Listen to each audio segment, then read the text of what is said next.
Assalamualaikum warahmatullahi wabarakatuh.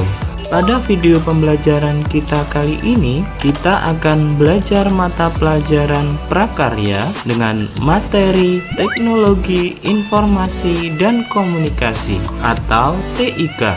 Adapun peta materinya sebagai berikut. Yang pertama, kita akan belajar sejarah teknologi informasi dan komunikasi. Yang kedua, kita akan belajar media dan penghantar komunikasi.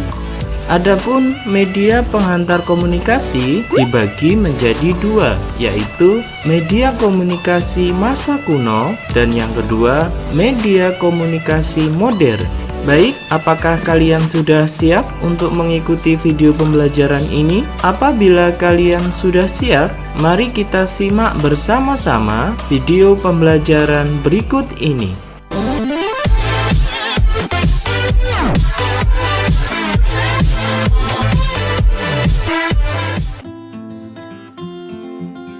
Perkembangan peradaban manusia diiringi dengan perkembangan cara penyampaian informasi yang selanjutnya dikenal dengan istilah teknologi informasi. Mulai dari gambar-gambar yang tidak bermakna di dinding-dinding gua, peletakan tonggak sejarah dalam bentuk prasasti, sampai diperkenalkannya dunia arus informasi yang dikenal dengan nama internet. Pada zaman prasejarah, teknologi informasi dan komunikasi yang dilakukan manusia berfungsi sebagai sistem untuk pengenalan bentuk-bentuk yang manusia kenal. Untuk menggambarkan informasi yang diperoleh, mereka menggambarkannya di dinding-dinding gua tentang berburu dan juga tentang binatang buruannya. Pada masa tersebut, manusia mulai mengidentifikasi benda-benda yang ada di sekitar lingkungan tempat tinggal mereka. Kemudian, melukiskannya pada dinding gua tempat tinggalnya. Komunikasi manusia pada zaman ini berupa suara, dengusan, dan menggunakan isyarat tangan. Pada zaman sejarah, mulai diciptakan dan digunakan alat-alat yang menghasilkan bunyi dan isyarat seperti gendang, trompet yang terbuat dari tanduk binatang, dan isyarat asap sebagai alat pemberi tanda peringatan terhadap adanya bahaya. Perkembangan sistem informasi tersaji dalam periode-periode sebagai berikut.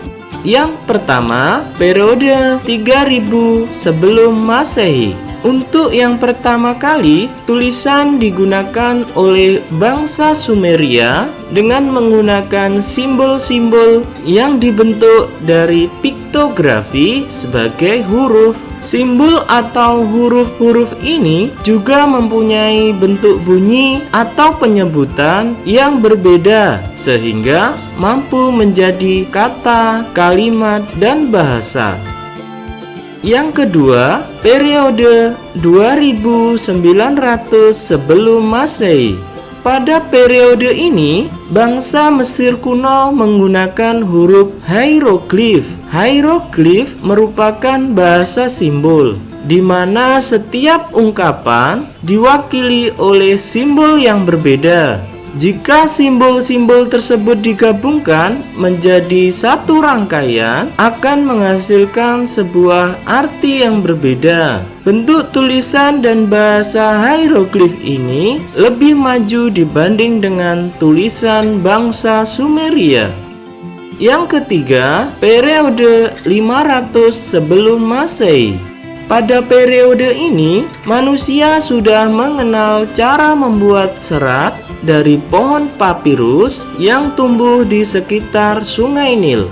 Serat papirus dapat digunakan sebagai kertas. Kertas dari serat pohon papirus menjadi media untuk menulis atau media untuk menyampaikan informasi yang lebih kuat dan fleksibel. dibandingkan dengan lempengan tanah liat yang sebelumnya juga digunakan sebagai media informasi.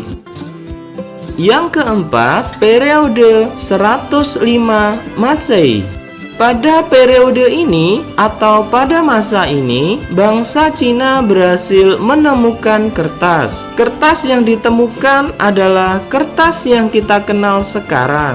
Kertas ini dibuat dari serat bambu yang dihaluskan, disaring, dicuci, kemudian diratakan dan dikeringkan. Penemuan ini juga memungkinkan sistem pencetakan yang dilakukan dengan menggunakan blok kayu yang ditoreh.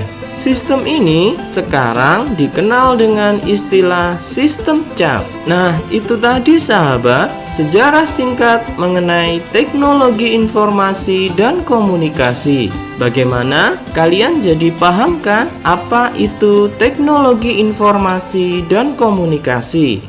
Nah, sekarang coba kalian kerjakan soal berikut ini untuk melatih pemahaman materi. Baik, kita akhiri dulu ya video pembelajaran kita kali ini. Semoga video pembelajaran ini bermanfaat dan dapat menambah ilmu pengetahuan kita semua. Terima kasih.